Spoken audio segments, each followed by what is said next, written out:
नमस्कार दोस्तों, sugar patient kitchen में आपका हार्दिक स्वागत है।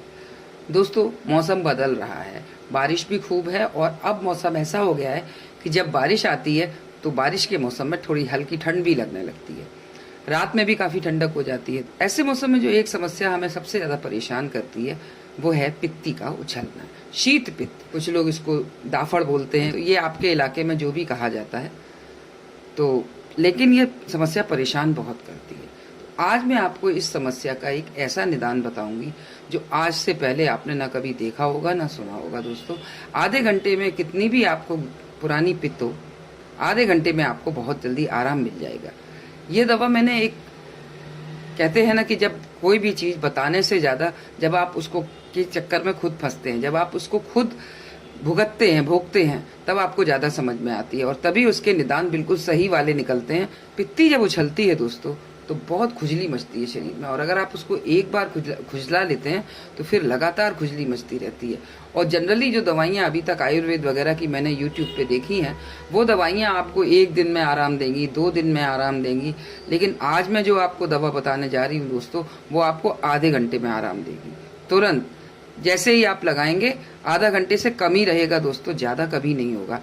तो आज जो दवा मैं आपको बताने जा रही हूँ, जब मेरी सबसे पहले जॉब लगी तो हमें एक गांव में रहने का मौका मिला दोस्तों। गांव में रहना इसलिए कि गांव बहुत इंटीरियर था, जहां रोज रोज पहुंचना संभव नहीं था। तो ऐसे में हमने यही सॉल्यूशन निकाला कि हम लोग उसी गांव में रहेंगे और एक दिन हफ्ते में कहीं जा कर के सामान ले आया करेंगे घर गृहस्थी का, और उसके बाद में हम लोग वहीं रह के जॉब करेंगे।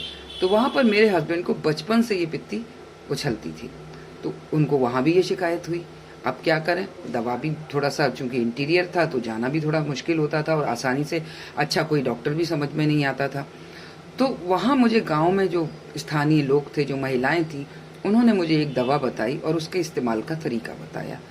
तो मैं आज आपको वही दवा इंट्रोड्यूस करने जा रही हूँ। और आज भी बारिश बहुत हुई दोस्तों, तो मैं भी थोड़ा सा भीग गई हूँ, तो मुझे भी ये पित्ती हो गई है। इस समय स्क्रीन पे जो आप फोटो देख रहे हैं वो मेरी ही पित्ती के हैं दोस्तों। तो आज मुझे भी इस दवा को लेने की ज़रूरत पड़ी और मुझे बहुत तेज़ खुजली हो रही थी, और जब मैंने इस नुस्खे का इस्तेमाल किया, इस तरीके का इस्तेमाल किया, तो मैं बहुत जल्दी ठीक हो गई हूँ। इस समय मैं बहुत आराम में हूँ और आराम से आपको मैं वीडियो बना रही हूँ। जब आपको पित्ती उछलती है या पित्ती हो जाती है तो उस समय आपको बहुत तेज़ खुजली मचती है दोस्तों। खुजलाते खुजलाते इतना परेशान हो जाते हैं कि समझ में नहीं आता कि क्या करें। तो अब जैसा कि नाम से ही विदित है, शीत पित्त, तो इसका पहला जो समस्या है वो शीत की है और दूसरी समस्या पित्त की है, यानी पेट से संबंधित है। जो मैं इस समय जो आपको दवा बता रही हूँ, इससे आपको हमेशा के लिए पित्त ठीक हो जाएगी। और मेरे हस्बैंड को भी आज तक, उस 1 वर्ष के बाद दोबारा, कम से कम 16-17 साल हो गए, उनको दोबारा कभी पित्ती नहीं हुई।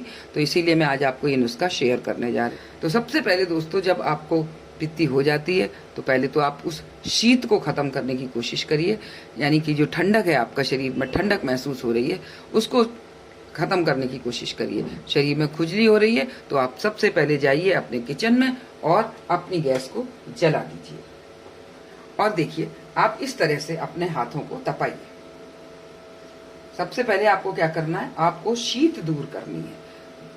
थोड़ी देर, करीब 3-4 मिनट आप इसको आराम से तपाइए, या तब तक तपाइए जब तक कि आपकी खुजली शांत नहीं होने लगती।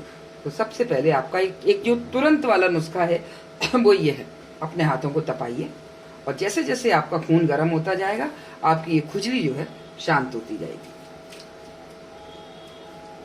और साथ ही साथ अगर जहां तक आपका हाथ पहुंचे, आप अपने हाथों से इसको इस तरह से शांत करते जाइए। ये देखिए, ये मेरे को, ये देखिए ये मेरे को आज ये जो धब्बे पड़ रहे हैं, मैं इनको तपा रही हूँ साथ के साथ, देखिए इस तरह से। तो आप इसको तपाते जाइए जहां तक आपका हाथ पहुंच जाए, वरना आप इस तरह से तपाते रहिए। तो आप 10 मिनट, 5 मिनट, जैसे भी, जब तक आपकी खुजली शांत नहीं हो जाती, आप इसको तपाते रहिए। इसके बाद दोस्तों, अब हम बात करते हैं उस नुस्खे की दोस्तों, जिसका जिक्र हमने शुरू में किया था। ये बहुत कारगर नुस्खा है दोस्तों, आप इसको बहुत ध्यान से देखिए।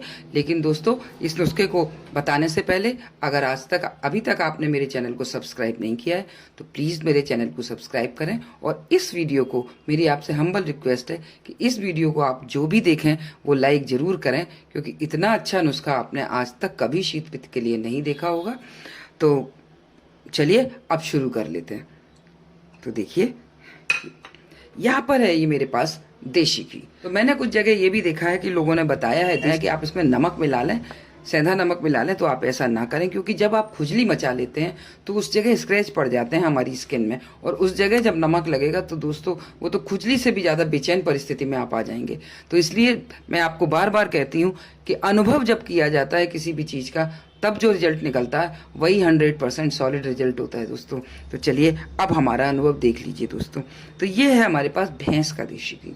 कोई ज़रूरी नहीं है कि आप गाय का घी लें।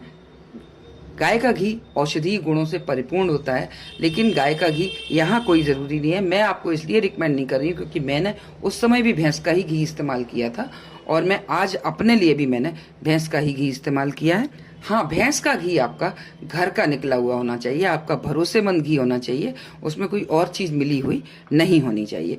तो ये भैंस का घी आप लीजिए। जब आप कुछ खुजली हो रही है तो कुछ बस ये देख लीजिए कि आपकी बदन पे धूल ना हो और पसीना ना हो। पसीना अपना पोंछ लीजिए अगर आपको पसीना आ रहा है तो। और उसके बाद में आप अपने पूरे बदन में या जहाँ जहाँ आपको पित्त है, मैं तो कहूँगी पूरे शरीर में आप इसको अप्लाई करिए, और थोड़ा सा ज़्यादा मात्रा में, बहुत थोड़ी मात्रा में नहीं। पुरुष हैं तो आप अपने बदन को खुला या हल्का सा कुछ ओढ़ के बैठ जाइए, लेकिन जहाँ ऐसी जगह बैठिए जहाँ आपको थोड़ा गर्म लगे, ठंडा ना लगे। और महिला हैं तो आप हल्के कपड़े पहन सकते हैं, ढीले ढाले कपड़े पहन सकते हैं, और आप उसको ये लगा के बैठ सकते हैं दोस्तों। मैं आपको गारंटी देती हूँ कि आपको आधा घंटा भी नहीं लगेगा और ये आपकी खुजली को शांत कर देगा। हाँ, ये हो सकता है कि अगर आपकी खुजली बहुत पुरानी है, आपको बहुत पुराना शीत पित्त भरता है हर मौसम में, सितंबर अक्टूबर के महीने में हर बार आपको शीत पित्त होता है, तो आपको ये 3-4 बार लगाना पड़ सकता है। मेरे पति को लगभग बचपन से, यानी जिस समय हम लोगों ने इस नुस्खे का उनके ऊपर इस्तेमाल किया था, उस समय उनकी अवस्था लगभग 42 ईयर्स की थी, और इतने सालों से उनको लगातार शीत पित्त हो रहा था। तो हमें इसको 6 बार अप्लाई करना पड़ा था दोस्तों, और 6 बार के बाद आज तक 16-17 साल हो गए, उनको दोबारा शीत पित्त नहीं हुआ। और मैंने इसीलिए इसी नुस्खे को अपने ऊपर आज अप्लाई किया है।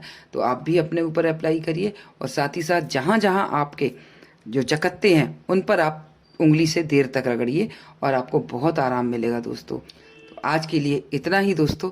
इस नुस्खे को अगर आप शीत पित्त अगर आपको होता है, और यदि आपके परिचित में कोई ऐसा है जिसको शीत पित्त होता है, तो उसके लिए इस नुस्खे को शेयर जरूर करें दोस्तों।